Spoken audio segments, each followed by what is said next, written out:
बिस्मिल्लाहिर्रहमानिर्रहीम। एमसीक्यूज में number 1 MCQs है integral 1 over square root 1 minus x square. ये फार्मूला है आपके पास कि integral 1 over square root 1 minus x square sine inverse of x के इक्वल होता है। तो यहाँ पर आपको इसको सॉल्व करने या प्रूव करने की जरूरत नहीं है, बस आप इस फार्मूला में ऑप्शन ए को सर्कल कर दें। तो integral 1 over 1 minus x square का स्क्वायर रूट हमारे पास क्या आ जाता है, sign inverse of x, option A. और इसी फार्मूला के साथ अगर माइनस का साइन आ जाए तो ये हमारे पास कॉज इनवर्स ऑफ एक्स के इक्वल होता है। यानी साइन इनवर्स ऑफ एक्स और कॉज इनवर्स ऑफ एक्स का फार्मूला सेम है, सिर्फ में कॉज में माइनस का साइन आता है। फिर नंबर 3 है इंटीग्रल ई power x over 1 plus e power x.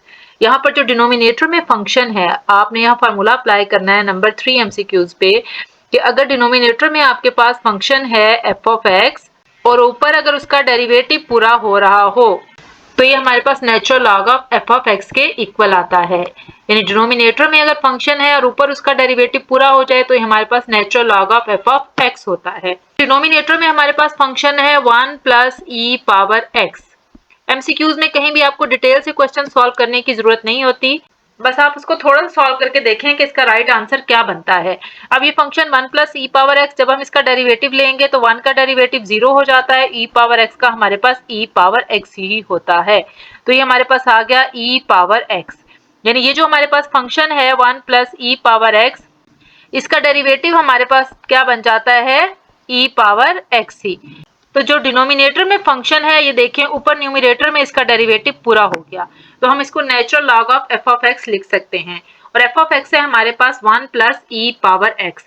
यहाँ देखें एफ ऑफ एक्स है हमारे पास 1 प्लस ई पावर एक्स और ऊपर फंक्शन का ये डेरिवेटिव पूरा हो जाता है, तो हम इसको क्या लिखेंगे, natural log of 1 plus e power x. तो इसकी ऑप्शन हमारे पास क्या बन जाती है, ऑप्शन बी। नंबर 4 पे भी सेम यही रूल अप्लाई होगा। एफ ऑफ एक्स यानी डिनोमिनेटर में देखें हमारे पास लिखा हुआ है 3 प्लस सीकेंड एक्स। जब हम इसका डेरिवेटिव लेंगे तो 3 का डेरिवेटिव 0 और सीकेंड एक्स का सीकेंड एक्स tan x आ जाता है। देखिए फंक्शन है हमारे पास 3 प्लस सीकेंड एक्स, डिनोमिनेटर में हमारे पास फंक्शन क्या लिखा हुआ है, 3 प्लस सीकेंड एक्स। जब हम इसका डेरिवेटिव लेंगे तो 3 का डेरिवेटिव हमारे पास क्या आ जाता है, 0 और सीकेंड एक्स का क्या आ जाता है, सीकेंड एक्स tan x। 0 में ऐड होके सीकेंड एक्स tan x ही दे देगा। यानी जो फंक्शन है हमारे पास ये 3 प्लस सीकेंड एक्स, इसका डेरिवेटिव हमारे पास सीकेंड एक्स tan x पूरा हो गया, तो इसको भी हम क्या लिख देंगे, natural log of 3 plus सीकेंड x, यानी नेचुरल लॉग ऑफ फंक्शन। तो इसकी हमारे पास ऑप्शन बन जाती है ऑप्शन सी। और नंबर 5 है integral x sin x dx। इसको अब हम बाय पार्ट्स इंटीग्रेट करेंगे, फर्स्ट फंक्शन x रखेंगे और सेकंड फंक्शन sin x रखेंगे। नंबर 5 है इंटीग्रल x sin x। यहाँ पर अब हम इसको बाय पार्ट्स इंटीग्रेट करेंगे, क्योंकि यहाँ पर 2 वैल्यूज हैं या 2 टर्म्स हैं जो आपस में मल्टीप्लाई हो रही हैं, या आप कह सकते हैं 2 फंक्शंस हैं। तो बाय पार्ट्स इंटीग्रेट करने का फार्मूला है इंटीग्रल u v। यानी u और v कोई से भी 2 फंक्शंस हैं जो आपस में क्या है, मल्टीप्लाई हो रहे हैं। तो हम इसको कैसे इंटीग्रेट करते हैं, फर्स्ट u को ऐसे ही रहने देते हैं और सेकंड वाले को इंटीग्रेट कर देते हैं। यानी u ऐसे ही integral of v minus integral, फिर फर्स्ट वन का हम डेरिवेटिव ले लेते हैं, u का derivative into integral of second, और फिर इस होल को हमने इंटीग्रेट करना है। इस फार्मूले को आप किसी भी तरह से याद कर सकते हैं, बेशक u v की फॉर्म में याद कर लें या फर्स्ट फंक्शन और सेकंड फंक्शन रख के याद कर लें। अब यहाँ पर देखें फर्स्ट हमारे पास x है, integral x sin x।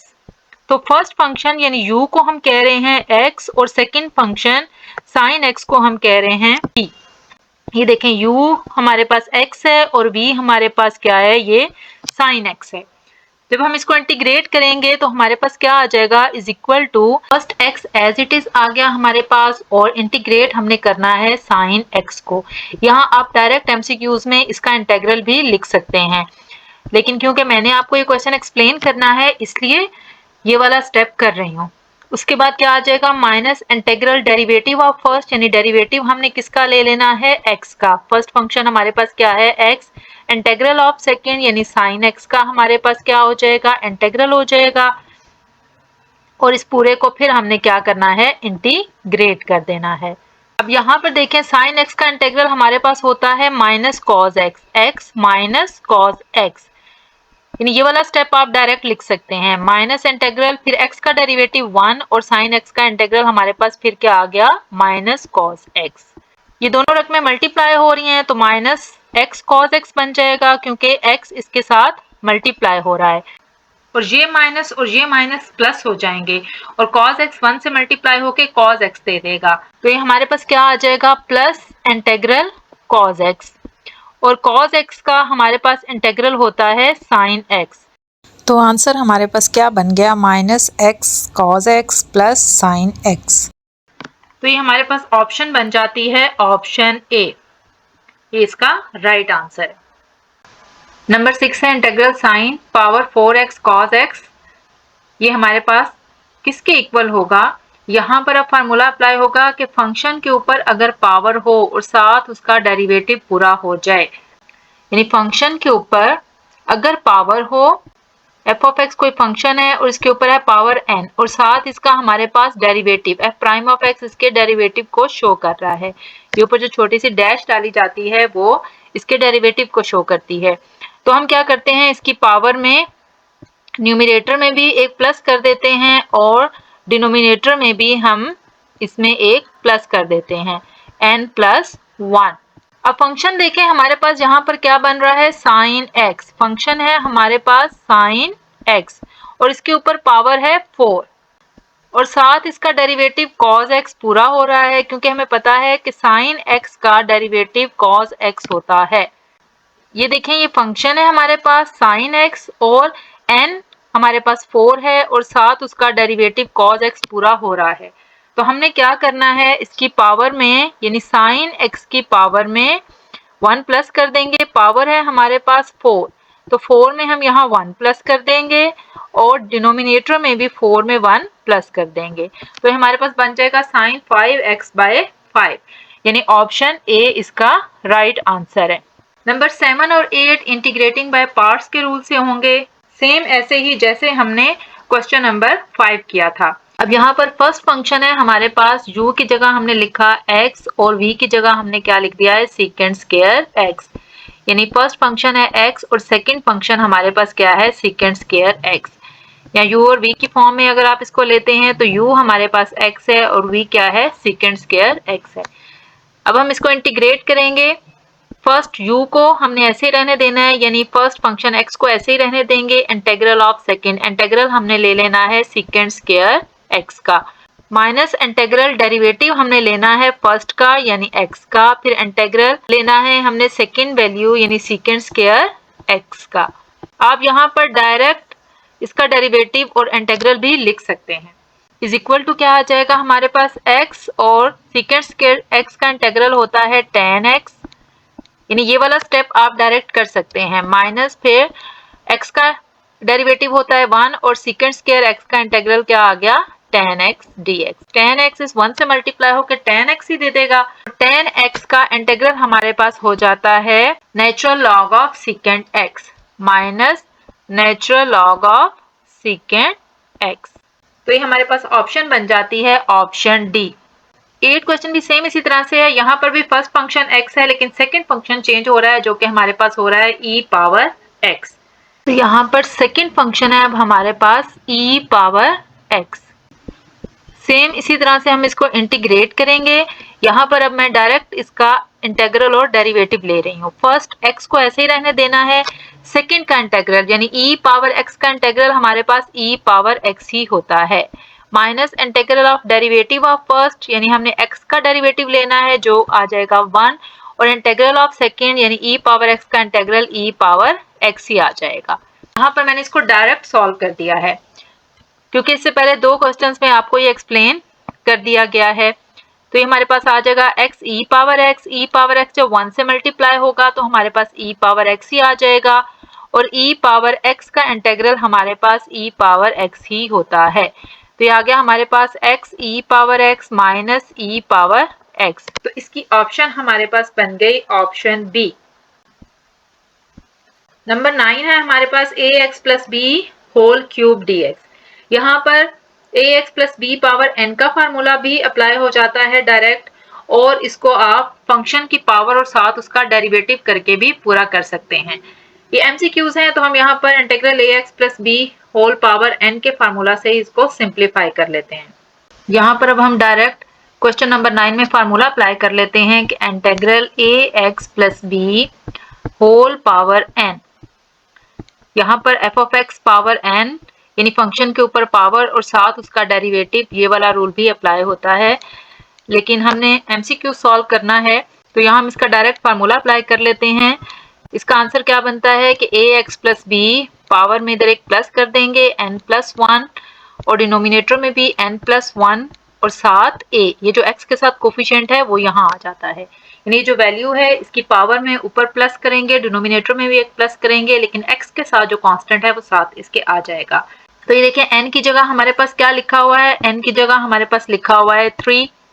It mean जहां भी n की जगह हम 3 कर देंगे और इस जगह पर भी n की जगह 3 कर देंगे तो 3 प्लस 1 4, यानी ax plus b power 4 over 3 plus 1 4a। तो इसकी ऑप्शन हमारे पास क्या बन जाएगी, ऑप्शन ए। सिंपल आपने क्या करना है, इसको सॉल्व करने के लिए इसकी पावर में न्यूमिनेटर में एक प्लस करना है और डिनोमिनेटर में भी एक प्लस करना है और साथ ये जो x के साथ a लिखा हुआ है वो लिख देना है। तो 3 प्लस 1 4 बाय 4a, यानी ऑप्शन ए इसका आंसर बन जाएगा। नंबर 10 है हमारे पास इंटीग्रल कोसेकेंट x। ये हमारे पास फार्मूला है natural log of cosecant x minus cot x। तो इसकी ऑप्शन हमारे पास बन जाती है ऑप्शन ए। अब हम सारे एमसीक्यूज को ओवरव्यू कर लेते हैं। फर्स्ट एमसीक्यू था integral 1 over square root 1 minus x square. ये फार्मूला है और ये हमारे पास इक्वल होता है साइन इनवर्स ऑफ x। यहाँ पर इस फार्मूला को प्रूव करने की कोई जरूरत नहीं है, बस आपको याद हो कि integral 1 over square root 1 minus x square हमारे पास साइन इनवर्स ऑफ x के इक्वल होता है और अगर इसके साथ माइनस का साइन आ जाए तो ये हमारे पास कॉस इनवर्स ऑफ x के इक्वल है। नंबर 3 है integral e power x over 1 plus e power x dx। 3 और 4 सेम एक ही फार्मूला से सॉल्व होंगे कि अगर डिनोमिनेटर में जो फंक्शन है ऊपर उसका डेरिवेटिव पूरा हो जाए। ये देखिए डिनोमिनेटर में फंक्शन है 1 प्लस e पावर x, 1 का डेरिवेटिव 0 और e पावर x का e पावर x। जो डिनोमिनेटर में यानी फ्रैक्शन में जो नीचे वैल्यू दी गई है ऊपर उसका डेरिवेटिव पूरा हो जाए तो हम उसको natural log of f of x, यानी नेचुरल लॉग ऑफ जो डिनोमिनेटर में नीचे वैल्यू दी जाती है उसको लिख देते हैं। तो ये natural log of 1 plus e power x आ जाएगा। तो ये हमारे पास आ जाएगा natural log of 1 plus e power x, यानी जो फ्रैक्शन में डाउनवर्ड वैल्यू होती है या डिनोमिनेटर में वैल्यू होती है नेचुरल लॉग के साथ हम वो वैल्यू लिख देते हैं। इसी तरह से यहाँ पर देखें डिनोमिनेटर में लिखा हुआ है 3 प्लस सीकेंट एक्स। 3 का डेरिवेटिव 0 क्योंकि ये कांस्टेंट है और सीकेंट एक्स का डेरिवेटिव होता है सीकेंट एक्स tan x। तो ऊपर इसका डेरिवेटिव पूरा हो गया तो इसको भी हम लिख देंगे natural log of 3 plus secant x. Number 5 है इंटीग्रल x sin x। इसको हम बाय पार्ट्स इंटीग्रेट करेंगे, यानी फर्स्ट फंक्शन x रखेंगे और सेकंड sin x रखेंगे। फर्स्ट x को ऐसे ही रहने देंगे और इंटीग्रल लेंगे sin का, जो कि हमारे पास माइनस कॉज होता है। तो ये हमारे पास आ जाएगा माइनस एक्स कॉज एक्स।